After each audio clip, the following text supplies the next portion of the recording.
She texted me first. Okay. Aliniambia alikuwa anasikiza one of my other songs. Akasema I didn't know you are the one who sang this. But uko sure si eti alikuwa amekupenda kama tu kukuja hiyo No, alikuwa anapenda music yangu. Alikuwa na passion sana na music yangu. But beyond that sidhani alikuwa amefika hiyo level. Until sasa ile time mimi nilianza kuonesha interest. Hii kitu ni kama inaweza. So ilikuwa muda gani ndo sasa ukaanza kuonesha hiyo interest? Cheki, mimi na wife yangu ni 2 weeks Yeah.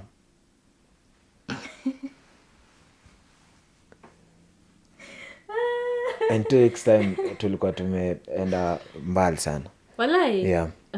Then ukamapproach, reaction yake ilikuwaje? Of course alikuwa na wasasi kidogo. Kwa sababu ya tu vile society iko venye watu wako around how watafeel around mimi pia vile it affect pia music yangu and all those things. Niliogopa yangenishinda wako unipae uzima nakupa moyo wangu mzima umeniwezesha kushinda. Hey beautiful people, what's popping, what's happening on YouTube? It's me, your queen of content, Trudy Kitui, and welcome to the best online TV show. If you're new here, make sure you press that notification bell, subscribe kwanza, then bonyeza hiyo kengele iko pale chini. And today guys, I'm super happy. I have my favorite gospel artist, Guardian Angel. You all have been asking, Trudy, kwa nini unapenda Guardian hivo? Kila mahali Guardian, wapi? Hata mabeshte zangu wakikuja kwa nyumba wanapataga tu songs za Guardian. So today I have Guardian Angel. Today kwa na one-on-one ile exclusive, na leo tutataka tupige story, we get to know more about him, amekuwa wapi, though tunamuona lakini tujue anaendelea vipi. Guardian, how are you? Salama kabisa. Karibu sana. Nashukuru. I'm happy to have you on my channel. Karibu. Asante. Yeah. First of all, I want you to introduce yourself to my people. Tell us more about you. Uligrow wapi, ukasoma wapi, yani familia yako, umetoka kwa familia ya aina gani? My name is Guardian, of course. Watu wengi wanajua hiyo. Odifaxad Peter is my real name. Nimelelewa Butere huko Western. But nika grow kidogo at the age of 5 nika kuja Nairobi. So in Nairobi sorry. No problem. Yeah, sorry. So in Nairobi nimeishi places nyingi. Najua kwa sababu ya the nature of my mother's work and just a lot of things that I went through growing up, just like a normal child. Mambo ya hapa na pale. So nimegrow mitaa kadhaa, nimegrow Kibira, tukaenda Kangemi kidogo, Mwiki, Kasarani, later Umoja, then Athi River, then finally niko hapa sasa Karen. Yeah. Hey, masomo ilikuwaje ukigrow? Nilidiscover nataka kuwa msanii nikiwa, let me just put this on flight mode so that tusiwasumbue tena. Okay, good, thank you. So masomo naweza kusema haikuwa mbaya, masomo ilikuwa mzuri, ni vile tu at least at the age of 6 nilijishajua nataka kuwa msanii. Ukiwa 6 years? Yeah, nikiwa 6 years. So music is something that I have grown, I have grown knowing that it's something that I have a lot of passion for. Kwa hiyo nikifika hapo class 6 nilikuwa nashajua sasa mimi nataka kuwa msanii. So nilikuwa nasoma ndio sana, but najua nini nataka kufanya. Yeah. Watu wengi hujua wasanii huwa hawasomi, hawajaenda shule. Msanii unaweza amka tu hivi ukaanza kuimba. Kwa sababu unajua talanta sio kitu cha kusomea. Lakini msanii anahitaji kusoma. Na pia ile kitu anga ina push wasanii sana kwa kusoma, most of the times inakuanga wazazi. Juu mzazi yeye anaonanga kama usanii si career, so inabidi usome. So kwa hiyo unapatanga wasanii amesoma alafu akimaliza kusoma sasa ana venture into the music career. Lakini ina uwezekano wa kusoma, unaweza somea pia kukuwa msanii.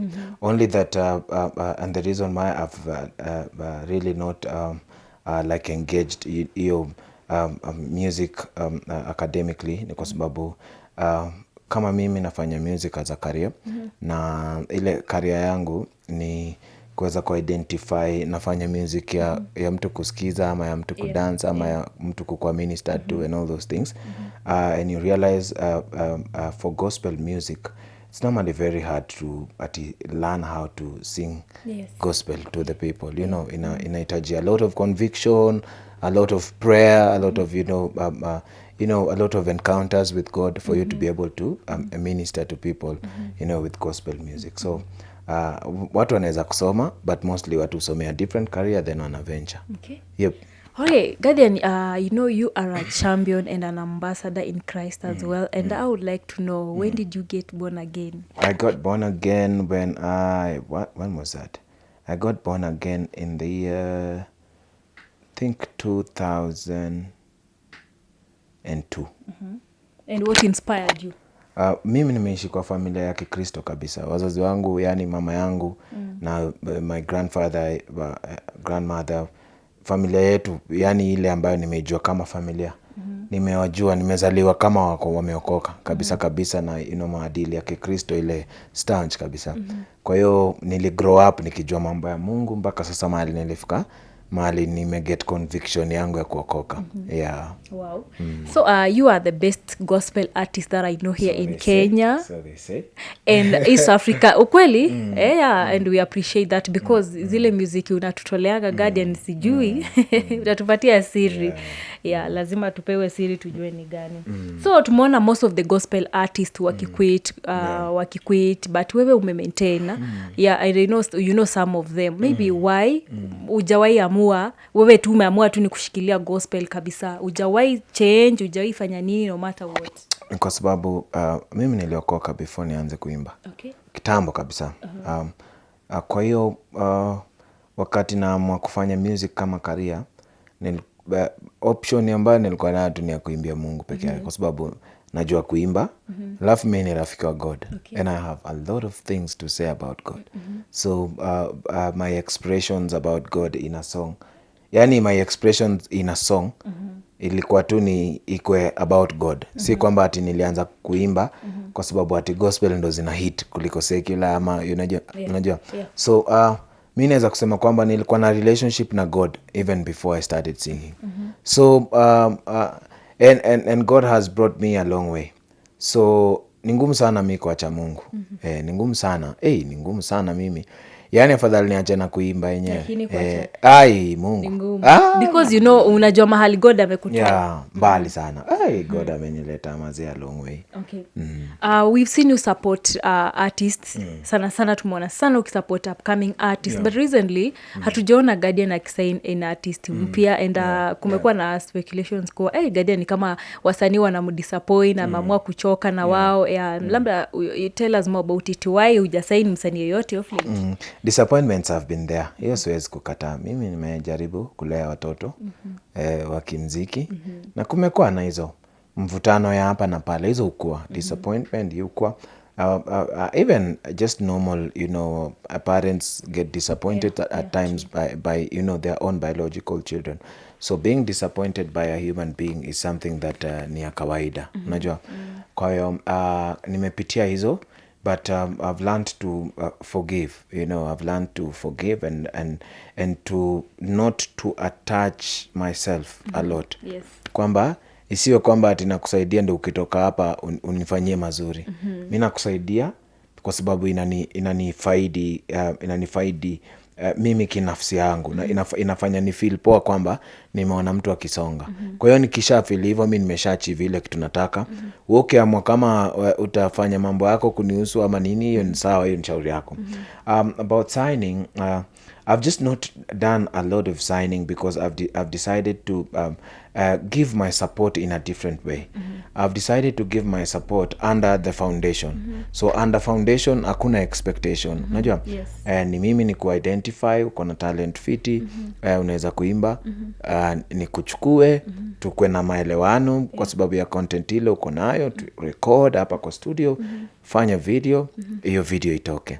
So the arrangement I have with most artists right now, they're working with me under the foundation. So hakuna ile signing. Na pia right now, between now and December, and of course hizi miaka za karibu, nataka kufocus more on on the music business. Yes. Unajua, so that I'm also able to sustain even the guys that I'm working with under the foundation. Kwa hiyo that's why sija sign sana.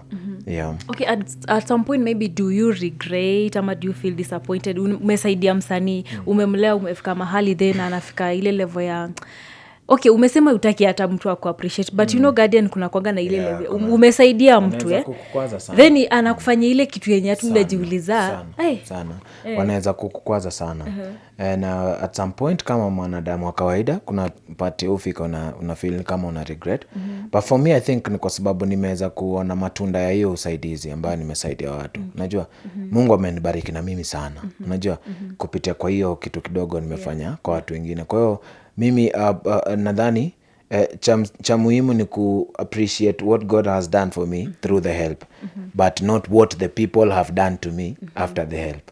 Yeah. Wow. Hiyo ni wisdom. Wewe ni msanii wa gava. Ulijipata aje huko?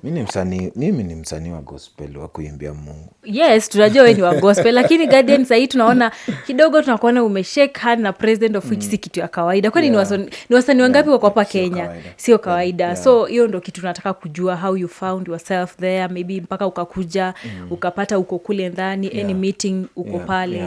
Nadhani kuna vitu ambazo zina go beyond skill.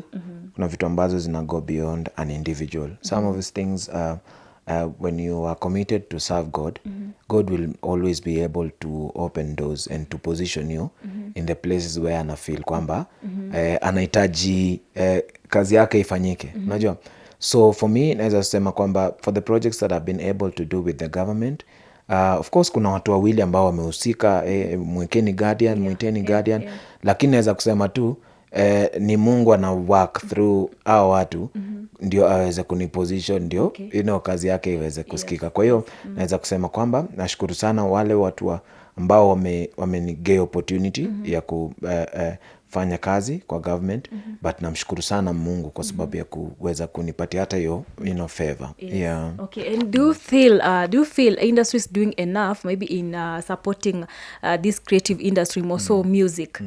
What is your take on that? The industry does not even know how to support. Unajua? Yes.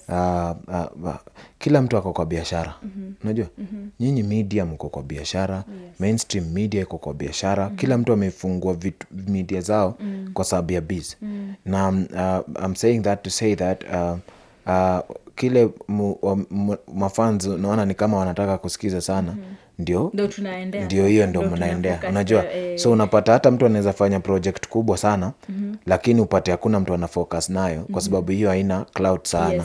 Unaona, but utapata mtu ametoka huko ametukana sijui nani, ametukana nani, ametoa nguo usiku, ameingia TikTok. Sasa hiyo ndio mnaitaka. Kwa hiyo ni kusema tu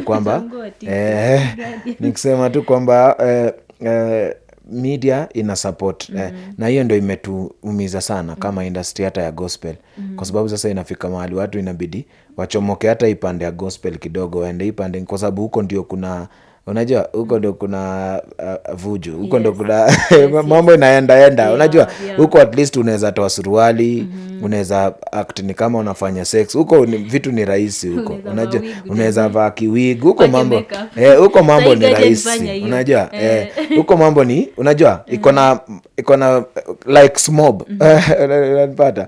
Kwa hiyo binaweza kusema kwamba sisi kama industry tumefika tu mahali ambapo tunaenda na upepo. Hatuna stand. There's nothing that we stand for. Unajua? There's nothing that we stand for. Kwa hiyo kitu yoyote yenye inakuja yenye inaongelelewa saa hii ndio sisi wote tunamwagika pande hiyo. Kukikuja ingine mtu ametokea na githeri kwa karatasi, tunaachana na wasanii tunafuata githeri. Kukitokea nyingine kwamba sijui mtu amefanya, yani hatuna mwelekeo. Si ni upepo tu tunaendaga mali yoyote yenye as long as watu wanaiongelelea. Sasa tunaona music sana zenye ziko trending sana ni Nigeria, Tanzania. Guardian, ni nini unaona Kenyan artists hawafanyi? Juzi, I don't know if there's anyone who follows me on Boomplay. My song Yesu Sio Mwizi has been the top trending song, gospel song East Africa for the last 3 weeks. Lakini nyinyi according to you guys when secular music is not the one that is not trending, there's no Kenyan song that is trending. So, Unajua? okay. Now, hii point sasa ndio tulikuwa tunatafuta. Unaelewana? So kama si secular na trend ama kama sio wewe as an artist una trend, sasa una feel hakuna mtu mwingine, hakuna kitu kingine na trend. Unajua sisi tunaona vitu tunaonyeshwa pale, tunaleta wago pale unapata wame. Ni kile nyinyi mnataka kuchagua. So ukiona msanii ana complain, jua ni kwa sababu yeye yuko hapo. Yeye angekuwa hapo, angepost aseme I'm the only artist who's trending. You understand?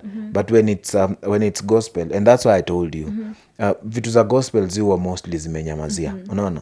Watu wamezinyamazia. Kwa hiyo unaweza ona imenyamazia useme ni kama haikuangi, but iko.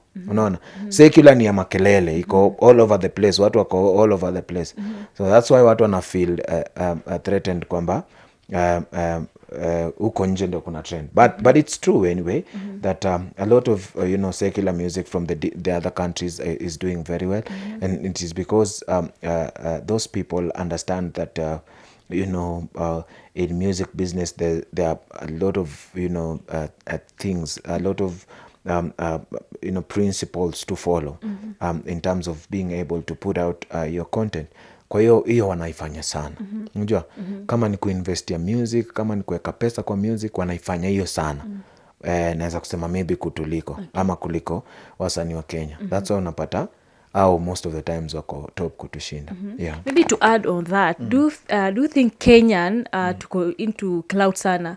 Ile design ya mtu hata clout isipofanyika Kenya tumenyamaza, tumetulia. What's your take on that? Do you think tuko into too much clout? Mimi naweza kusema kwamba I don't know, but na feel kama I think watu wako na stress nyingi mpaka unatafuta ujinga ikufurahishe tu.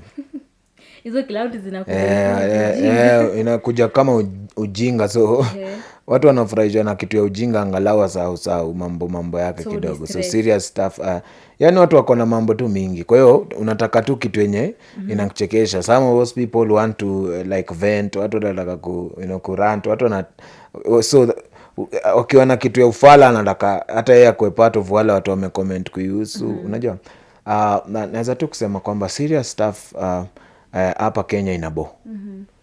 Serious stuff inabo. Serious things are boring. Kama watu washazoesha tu clout baka, so isipo and that's why inabidingi sasa kuna wasanii mpaka afanye ka clout kidogo ndo atoe song. Mbona hujaicheza clout?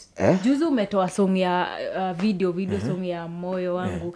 Hatujaona any clout, hatujaona anything. Umekuja tu na ukarili song yako Safina ukatulia. Kwa sababu mimi najijua. Na najua watu wangu. I know my audience. Okay. I know who listens to me. I've been able to create a fan base that how I relate with them is by me giving them music. Unaona? Yes. Kwa hiyo au kile wao ngoja kutoka kwangu ni wasikie hiyo song. Au ngoji kusikia cloud kutoka kwangu. So nikianza kufanya cloud nitawa disappoint. Yeah. Gadi anashawaambia akifanya clout atawa disappoint. Hata unajua ni kama for example ukipata same to yeye anacheza bano kwa road ama anaendesha kale ka taya ya gari. Yes. Ni mtoi. So una feel ako too right. But ukipata mbuda anaendesha hiyo kitu, utaona huyu ni mtu ajielewi, ndio mwenda wazimu. Yes. So ni same, mimi siwezi anza kuendesha taya. So for me kufanya cloud itakuwa different. Yaani watu watafeel high. Itakuwa off, unajua? Itakuwa off kabisa kwa sababu ya vile mimi nimejipackage na vile mimi hujipresent kwa watu. Sijajipresent hiyo design. So nikianza hizo vitu watu watafeel huyu jamaa amekosa direction. Okay. Yeah. Tumerealize wasanii wengi wanaandikiwa music and sijaipata chance ya kukuuliza, do you write your own music ama there is someone behind your music? And also tunaona most of the time when ujichezea instruments zako. Maybe tell us, do you write your music ama kuna I write a lot, most of my music ambayo was written. Of course kuna zile zenye ni hymns zenye nahitaji tu kuongeza verses. Hiyo inspiration lazima ikuwe ni mimi kabisa nimeiandika. Unajua lazima mimi get your inspiration. So most of like those hymns and many other of my songs nimejiandikia. But sasa nimeanza kuembrace hata hiyo watu kuniandikia. So I've bought a few songs from artists here, artists outside. Ni vile tu music get zingine na feel kama haijapata ile feeling yangu kabisa. So sisemi kwamba ni kitu mbaya kuandikiwa kwanza ni biashara. unahitaji wakati mwingine, there are some of the songs zile nimerelease zimeandikwa na na feel kwamba hata hiyo feel inaipatia inakuwa different, so si sound kama najirudia kila time. Sorry. Okay, and tukiangalia mostly unafanyaga di covers na unakuja una shine kabisa kwa hizo covers zako unaimba even kushinda mwenye wimbo.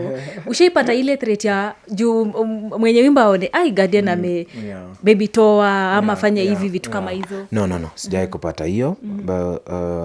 Ilifika tu mahali nikaacha ndio ni focus na music zangu. But for those that I've done, especially hata jana ndio tulikuwa tunaongelelea about the one I did for Amy, Taunet. I think Taunet imeweza kukuwa blessing kwangu kwa sababu ya vile Amy alireceive poa sana. Akani bless, yani Amy alini bless na Taunet. Na hiyo imekuwa pia blessing sana kwa maisha yangu, imenifungulia milango mingi sana kwa maisha yangu, so I just appreciate. And Amy is a mature spiritually and musically and just generally person, so she does not look at me as a competition. Of course there are those comments, bana umekili song ama unajua, but she does not look at me as a competition. She looks at me as just a son in the music, because mi nimekuja baadaye kabisa, saa zile hao wameshakuwa wakubwa. Kwa hiyo mi ananiangalia tu kama kijana mdogo ambaye amefurahia ile kazi nimeifanya, unajua. And the more Taunet ina bless watu, the more ni achievement kwake, kwa sababu pia ameifanya kama ministry. So the more people it reaches, ishafikia hiyo generation ya watu wakubwa, sasa imefikia watu wa generation yangu kwa sababu yangu. Mwingine akitokea chini yetu aifanye ifikie pia hiyo generation, that's an achievement to her. Wow. So it's a blessing. Amazing. So Guardian, tukaanze kuimba up to date, up to now. Labda ni kitu gani unaona kimechange in terms of music wise? Something that has really changed. What has changed is when I started singing, kulikuwa na TV. TV ndio tulikuwa tunategemea sana. Na kulikuwa na watu wenye wako hapo kwa TV wale pia tunawategemea, kwamba inabidi ujie align na mtu fulani kwa TV station ndio upate airplay. So what happened when social media came, and even during those times kulikuwa na gospel shows on Sunday. Unajua hapa katikati ya wiki hakuna gospel show, kwa hiyo ndio wimbo wako ichezwe lazima ifike Sunday. Unajua na hizo programs ni short, so utapata wimbo wako unaweza kuwa umeitwa this week, irukishwe hii Sunday, ichezwe the next Sunday. Unanipata? Kwa hiyo kwa sababu imechezwa hii Sunday pekee, lazima tena watu wa watch the next Sunday. Unaona, kwa sababu hakuna social media, hakuna YouTube, hakuna nini. Kwa hiyo hakuna place nyingine mtu anaweza kuipata apart from radio na hiyo TV, na hiyo mpaka Sunday. So we used to have to give songs time ndio watu waipate.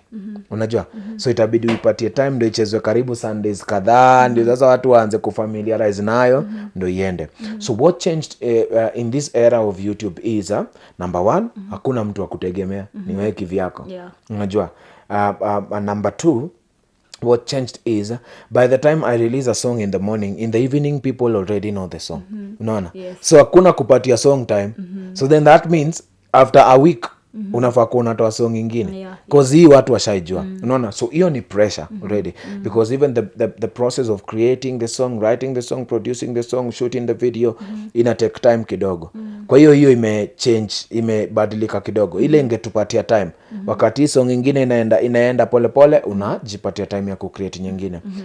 But sasa inabidi unatoa asubuhi, jioni washaipata. Kama sasa nilitoa 3 days ago, imehit 100k, watu washaijua, so I need another song. You understand?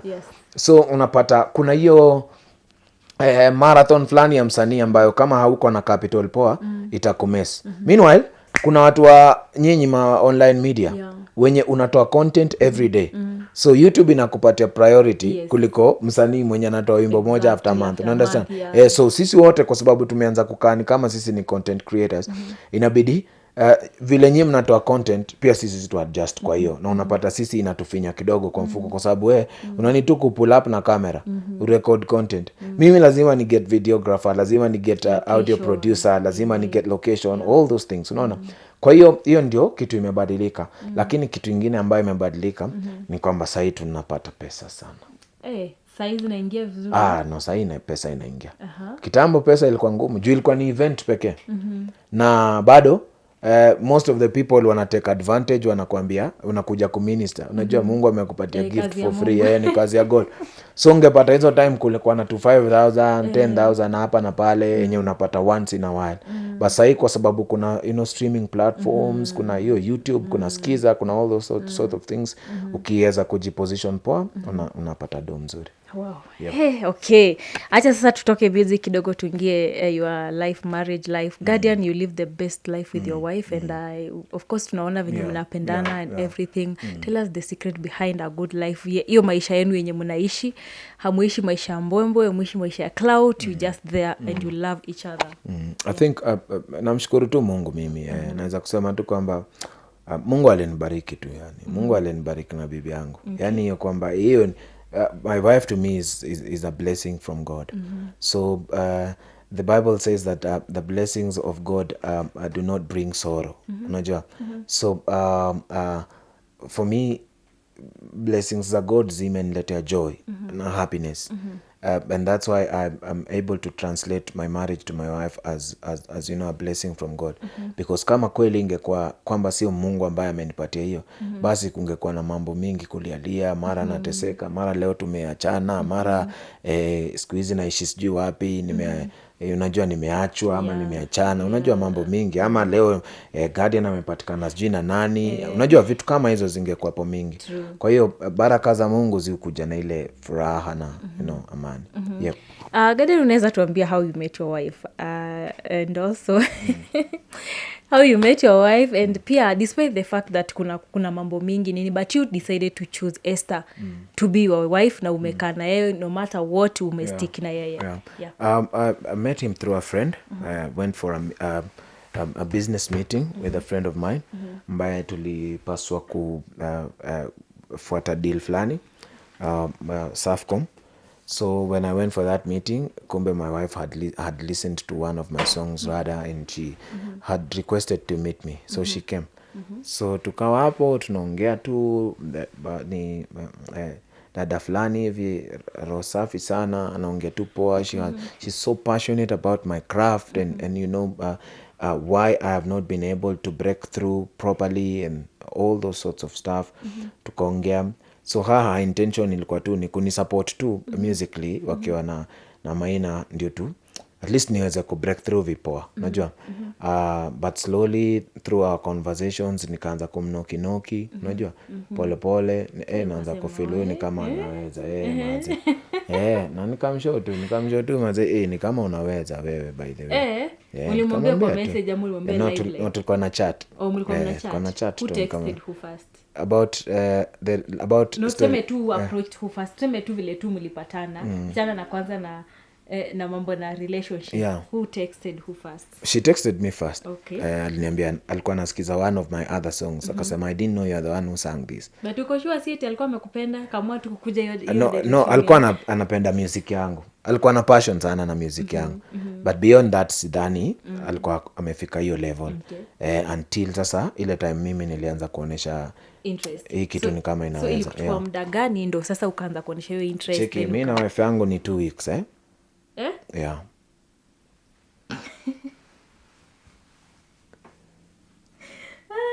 And 2 weeks time tulikuwa tumeenda mbali sana. Walai? Yeah. Then ukamu approach, reaction yake ilikuwaje? Of course alikuwa na wasasi kidogo, kwa sababu ya tu vile society iko, venye watu wako around how ata feel around mimi pia vile it affect pia music yangu and all those things. But we talked about it. Nikamwambia, you know, we have been pleasing people in our lives. So alikuwa scared kidogo about of course what people will say. You know, how people around us will react to how it would affect me, pia career yangu. Because how when she came into my life ilikuwa kwamba career yangu iwe better. So then how would the, you know, news about our relationship affect my music and affect you know, most of the things. So mimi nikamwambia normally we are people pleasers. Unajua tunafurahisha watu. true, yeah. People's opinions zinatu affect sana. Unajua. So nikamwambia tu I think it's time in our lives where we need to also please ourselves. Or just do something that at least pleases us. Unajua? Na mimi kama mimi relationship yangu na wewe itani please. So wewe sijui. So hapo ndio pia yakaona basi why don't we just go all the way bana kwa hii kitu. So yeah, tukaanza relationship hivyo. Yeah. So I kumchukua hata time maybe kufikiria tuko nafikiria yani kwa hiyo chat about our relationship tuliagree hapo tulimalizia hiyo chat. By the time tunaambiana good night tulikuwa tushamwona mshaanza kudate. Si tuna date bana, ilikuwa sahi ni ma good night to my love. Okay.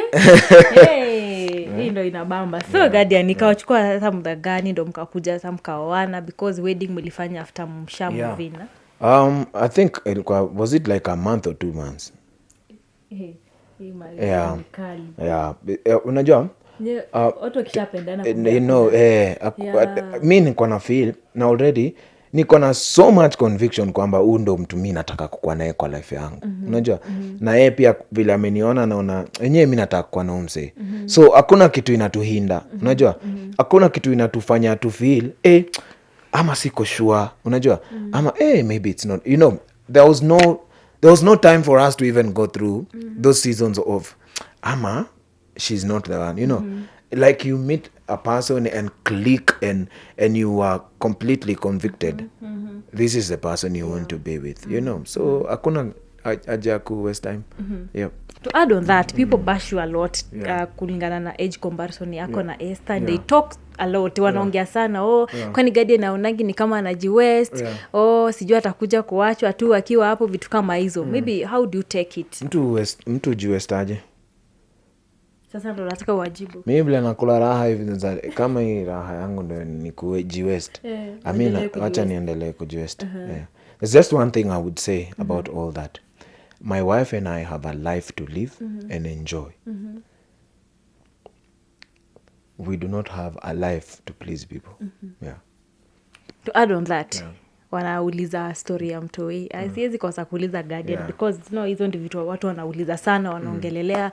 Wanasema because kwani Guardian wewe utaishi tu na mwanamke, yeye ako na watoto, wewe pia unafaa kuwa na mtoto wako at least mwenye wako. So and people talk too much. Wanaongea sana about it.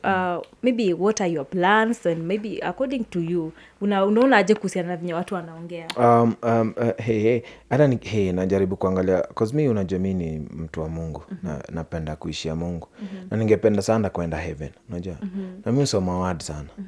Natafuta hapo mahali God ameandika kwamba pia one of the things that will make you go to heaven is how many children you had. Kama hiyo itanikosesha kufika binguni, nitatafuta mtoto. Lakini kama binguni kwa Mungu tunaenda tu kwa sababu ya vile uliishi maisha yako fiti na Mungu, basi mimi niko sawa.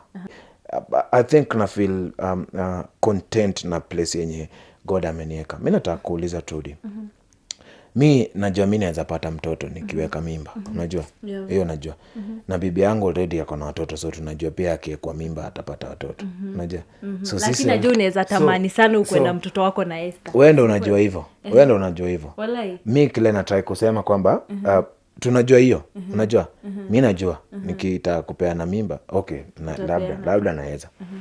Na yeye wife yangu tunajua yeye anaweza kupata mimba. Unajua? So nipatie couple yenye au kweli wawezi kuget mtu huyu. No, as in example. Kuna hizo couple. Have you heard of a couple that they can't get a child? Yeah. Have you heard of those couples? Yes. Kwamba either wife akona complication ama the husband akona complication. What happens to such a couple? Si wanalea watoto wengine. Wanaweza kulea. So does it mean that hii couple si couple enough? It's a couple enough. It is a couple. Unajua? So if you make it look like mimi ndio sasa niko less kwa sababu sina mtoto na wife yangu. What of a couple that cannot get a child that they want? Unajua?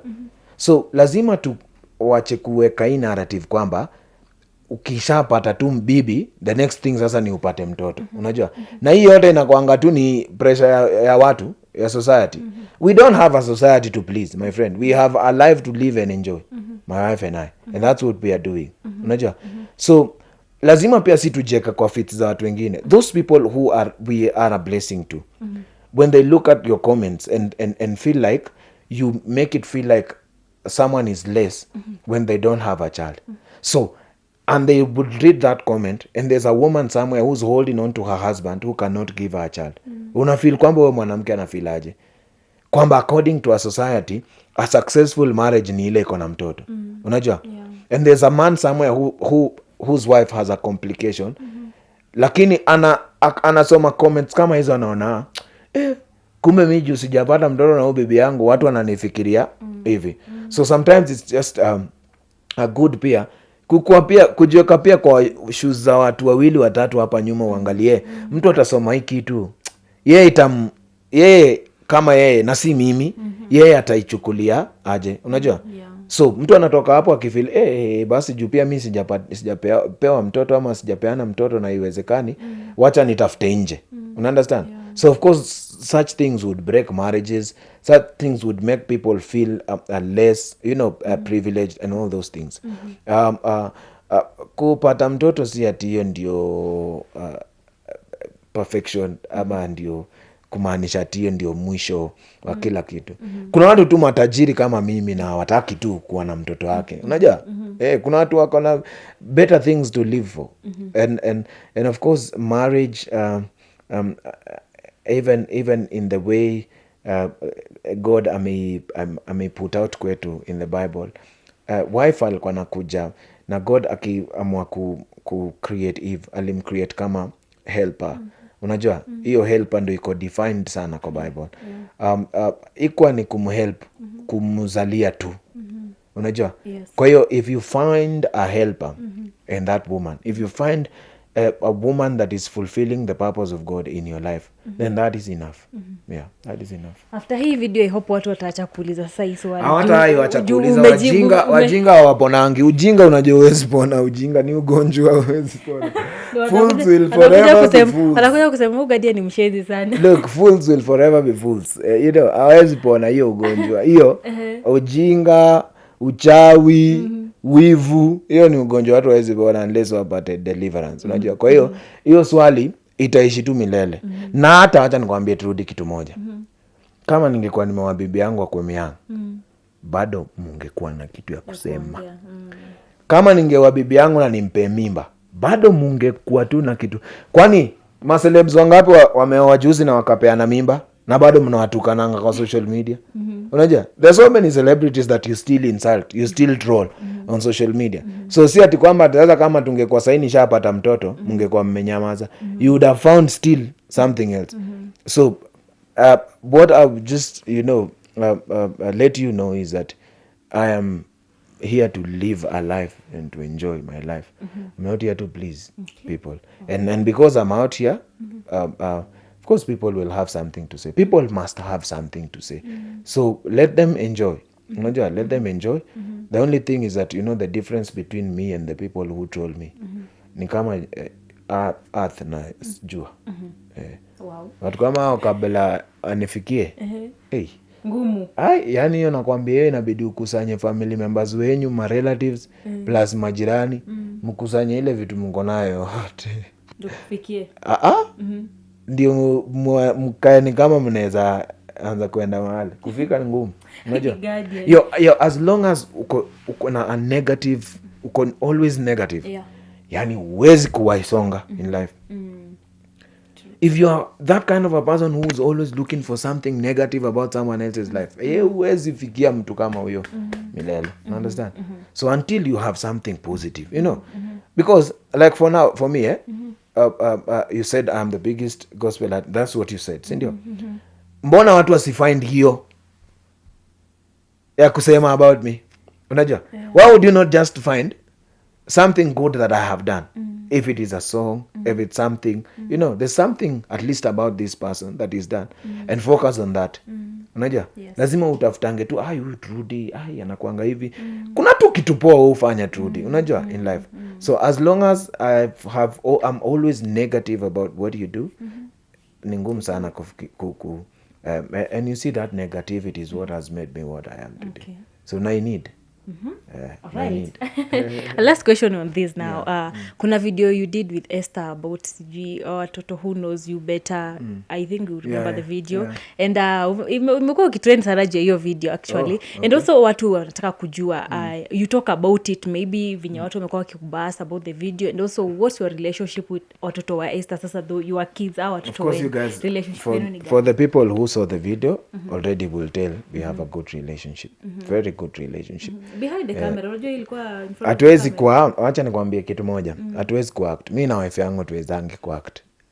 Hatuwezi kuact. Now, those are grown-ups. They cannot be involved in a video that they don't want to be in. Unajua? Au ni watu wakona, au ni watu wanajielewa, si watu unaweza kuwalazimisha ati come let's do this video for the sake of likes. No, come on. We hatuna hiyo time ya kufanya vitu kama hizo za kitototo, unajua? Kwa hiyo ukiona tumefanya kitu kwa kamera ni kwa sababu sisi wote tumeagree tunataka kufanya hiyo video. You understand?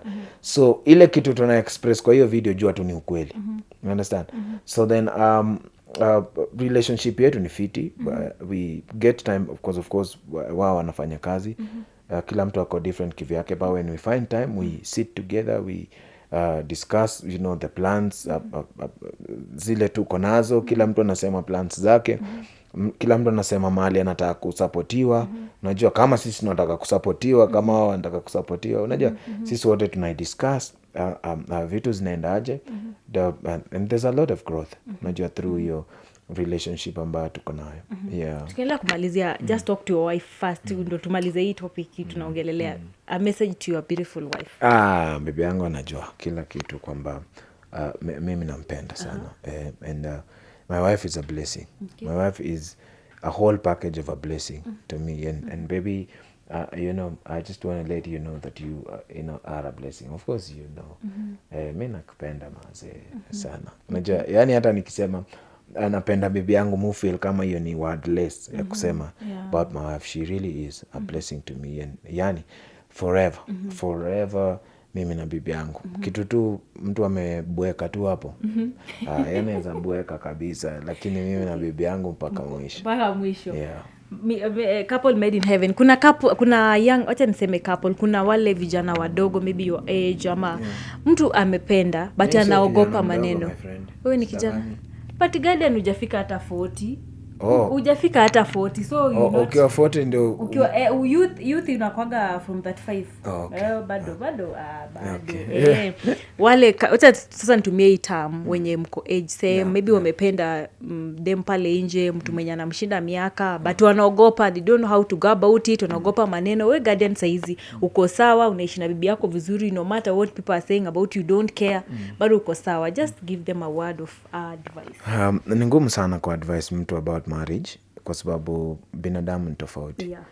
Vile mtu mwingine yuko ni tofauti na vile niko. Understand? Kwa hiyo ni ngumu sana kuambia mtu kwamba ati sasa hivi ndio unafanya. Hakunanga hiyo ati template. Hakuna Mwakenya ya marriage. Unajua? Yes. Kwa hiyo ni kusema tu kwamba we mahali unapata kwamba roho yako ina utulivu. Shikilia tu hapo. Mungu atakusaidia through it. Kama usifanye ati kwa sababu mimi pia nimefanya nikafanikiwa. Naweza kwa line yangu ya maisha ni tofauti na line yako. So uingie upate inakupatia conflict kidogo. So for me I'll just say is the Lord is the one that giveth a good wife. So ukifuata Mungu atakudirect, na God akikudirect haitakuletea sorrow. Okay, nilikuwa na page yako umepost uko booked mpaka December. So saizi hata ukibuki maybe kikuhitaji kama event nini hauko available. Sasa ni ngumu. Sasa ni ngumu kabisa. Sasa hii availability yangu ni ngumu mpaka December. So for any bookings, in fact for any bookings ni kutoka January. Wow. Because of course kuna ile time ya December yenye sasa mimi utaka pia kupumzika, kureflect, kuona ni nini nimeachieve hii mwaka, vile nilitaka and stuff like those. So kuanzia sasa mpaka Januari ndio tunaweza pata bookings. Talking of achievement, tunaelekea mwaka kumaliza mwaka. Though umetoa song Moyo Wangu, guys, you have to go and check it. Check that song ya Moyo Wangu. Sasa hii ndio favorite kwangu mimi. I think song ya Guardian inatolewa wangu ndio hivyo. So guys, Team Trudy, go check that song kwa Guardian Angel, take pale link. What are your plans now tunaelekea mwaka Guardian? Plans zangu za mwaka nimeziachieve most of them. So I'm just looking forward to the end of the year ambayo ni mzuri because the things that I wanted to do I think by now nimefanya 90%.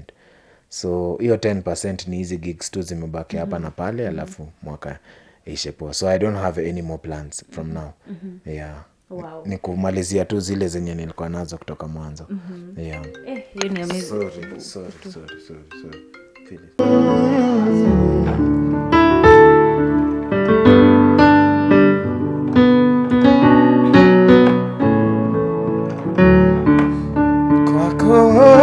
Kwako unipae uzima,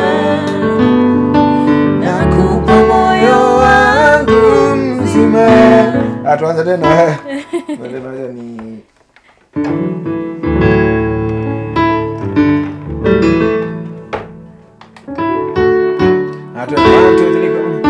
kwako unipae uzima, nakupa moyo wangu mzima,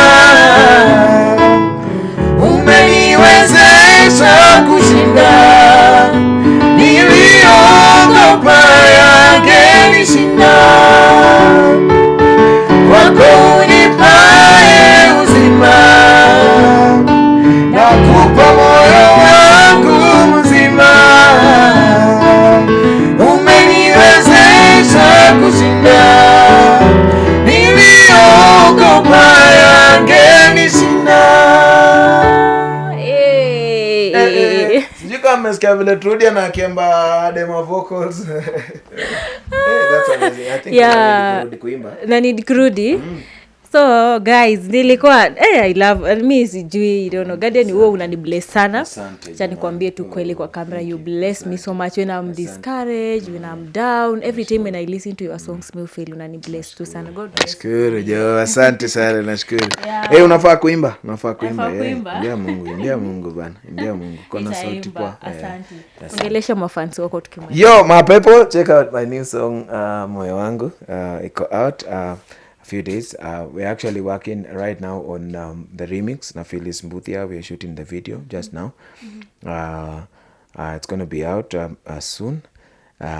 Some amazing new music is coming. I just want to show you people how much music we have. Just so that si ufanya kazi sana. Lakini wewe uko na songs mingi. Si ufanya kazi sana. This is just a folder with new songs. Unajua? So this is one song. Jipe Moyo, video yake iko ready. Mungu atafanya featuring a lady called Liz Thairu coming through. Napendwa featuring Derek Deus. Amazing sana. Nipo Salama featuring Battalion. Twakupa Utukufu is a reggae tune of my own.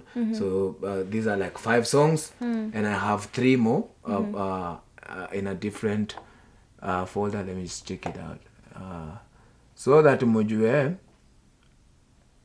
muziki exactly. Nimeiandika hata folder audios to release. Hizi zote ni songs tunafaa kutoa. Kuna lango, kuna mkono wako, Mungu atafanya, kuna shida, kuna tembea na Yesu. Unajua songs nyingi sana. Tuko na almost 10 songs zile hazijarelease already na 5 videos. So una plan 5 videos ziko out by the end of the year. I love Guardian uje tuweke event, at least launch nini album. Tango tumeongelea event. Kuna siku nilipost juzi KNT venue, nilikuwa nimeenda kuscout for venue. Nijue charges ziko aje na sound na kila kitu. So by the end of this year, Guardian Angel live Okay. Itakil. We've been waiting for this. Asante. Tunangoja sana Asante. na we Coming can't through, wait. coming through. Asante. Thank you so much, Garden, for your Asante. time. Thanks for having me on the interview and thanks for coming through to my studio. Mungu awabariki. Awaba? Umesema atubariki. So guys, thank you so much for the love, for supporting me.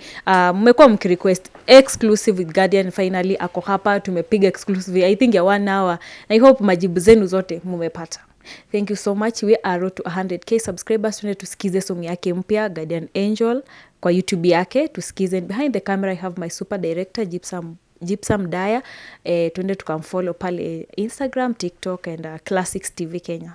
Love you so much. Let's meet in the next video.